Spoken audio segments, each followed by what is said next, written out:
Well, this one is a heartbreaker, folks. As many of you know, I was at a rally in Troy, New York, which is near where I live, a Free Palestine rally, and I filmed quite a bit of it. I've dropped a couple of clips on Twitter. I will be dropping some more on Twitter, but this video is tragic in its own right, but it's also tragically relevant to this segment. We obviously know Israel recently bombed an ambulance convoy right near the Al Shifa hospital.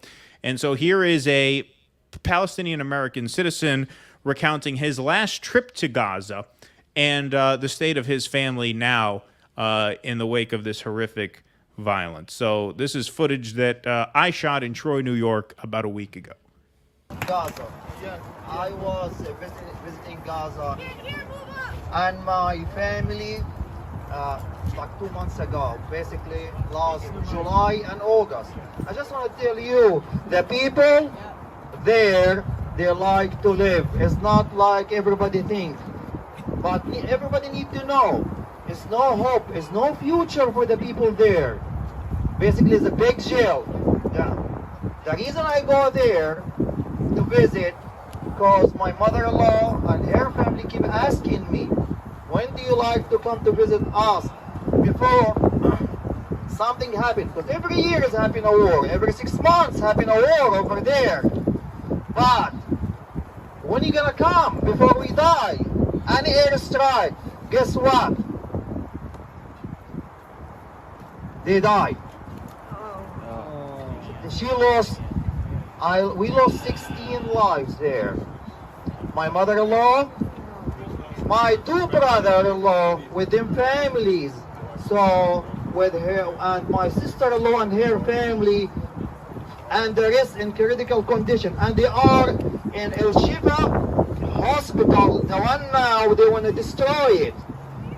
The Shifa hospital has a lot of injured people.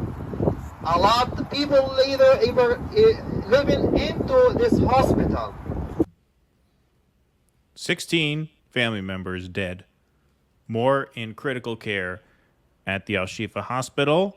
Obviously, since he made that speech at that rally, as we knew would happen, Israel admits airstrike on ambulance near hospital that witnesses say killed and wounded dozens. So this is the hospital that he was talking about there. And this was the hospital that they said they were going to hit, or hit near, as they say. Oh, we near the hospital. This is the hospital they put the graphic image of the tunnel underneath. So they basically forecasted that this was going to be a target. At least 15 people were killed and 50 others wounded, the Hamas-run health authorities said Friday. Footage from the scene showed at least a dozen bloodied casualties strewn across the ground near an ambulance. There appears to be some shrapnel damage to at least one of the cars on the scene.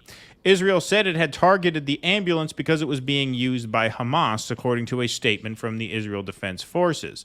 An IDF aircraft struck an ambulance that was identified by forces as being used by a Hamas terrorist cell in close proximity to their position in the battle zone, it wrote. A number of Hamas terrorist operatives were killed in the strike.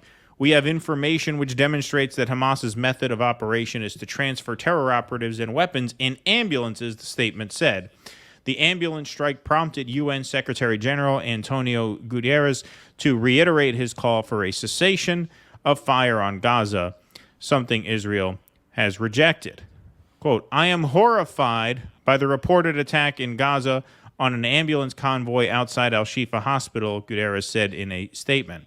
The images of bodies strewn on the street outside the hospital are harrowing, he said, adding, I do not forget the terror attacks committed in Israel by Hamas and the killing, maiming, and abductions, including of women and children. All hostages held in Gaza must be released immediately and unconditionally. Now, for nearly 1 month, civilians in Gaza, including children and women, have been besieged, denied aid, killed, and bombed out of their homes, he said. This must stop.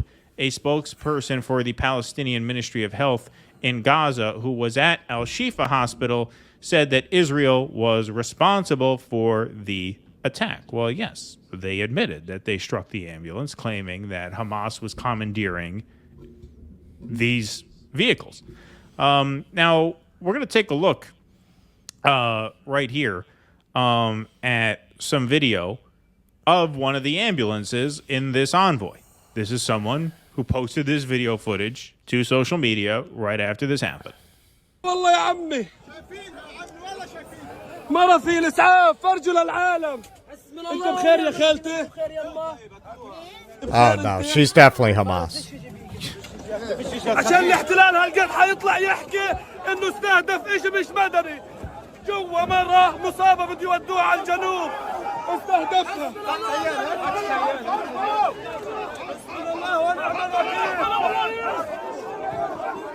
Okay, so see, this is why Israel is losing the PR war, because this is not 1989 where you could say, hey, we targeted these ambulances because there were terrorists commandeering them. Right. You make that claim can be fact-checked pretty instantly. Pretty instantly. This guy takes a video, shows no Hamas in the ambulance, a sick woman in the ambulance. And this is corroborated in reporting. Like, there's ways to get information out now. They can't just get away with this anymore. Right. Well, this is why they're so desperate to make these claims about crisis actors and these videos are fake. I had a disagreement with somebody about a video I shared where, you know, they claim that this person poses as different things in different videos. And, you know, for one, I mean, that could be true. But, you know, I'm a big consumer of horror movies my whole life. And I do not believe that Hamas has the capacity to show what was shown in that video. Even if you this person dropped themselves into the video, how do you know Mossad doesn't do that to discredit the rest of the video? Right. Because the actual horror of what you see in that video of maimed people, the greatest special effects artists in Hollywood you would have to hire to do that. Do they really have the capacity? And then to get all the actors and to get all the damaged vehicles that you would need, it's absurd, right? But that's what Israel tries to do. No, these are crisis actors. Hamas wants to, this is staged. It's fake. They're doing it within civilian areas purposely. And actually, if you watch Norm Finkelstein had a recent debate with a writer from the Free Press. Yeah, that was on the Comedy Cellar podcast. I forget the guy's name. Eli. And the guy actually, this was very valuable because you hear this all the time that they use them as human shields. And Norm actually cited studies from credible sources showing there was actually no evidence of that. Yeah, I mean, the thing about the human shield argument that never made sense to me is if they are hiding behind human shields and you have to blast through the human shield to get to Hamas, but you warn the civilians that they're being used as human shields, so they have to evacuate before they're struck. How are you not also warning Hamas in the process? How are you not also alerting the enemy that you're going to strike them? That just never made sense. Like, no one's ever made that make sense. Yeah. You can't warn civilians without warning the terrorists. It's impossible. If you drop a leaflet for a civilian to read, hey, we're going to bomb here next week, so leave. How are you not also alerting Hamas that you're going to bomb there next week? So what's the point? The point is to bomb it, kill whoever's in your way, and take the land. That's the point. That's the only way it makes any sense. It's obvious. That's it. I mean, even Obama, and I haven't dug into it too much, so I don't know how he parsed it, but even Obama is both sidesing it, which as much as we might say, don't both sides this, it's a genocide. Even that you would never have seen 10 years ago, that there was another side at all, especially from a guy like Obama. I mean, Obama and Netanyahu, you could tell, did not like each other. Like, you could tell Obama knew what was going on, and he's just such a whore, not to overuse the term, because Richie Torres got very offended when I called him that, that he toed the line anyway. Who among us has not been blocked by Richie Torres at this point? That he toed the line anyway. But you could tell. I mean, you could see in the body language between them whenever they would meet. You could tell in statements they released about each other that they hated each other. So Obama knows what's going on. Obama's not a stupid man. I'll give him that. He knows. It's just a question of what can you do to stand up to this. And yeah, Obama gave that. I think that was an interview he gave to Pod Save America that's going around now, the little video clip.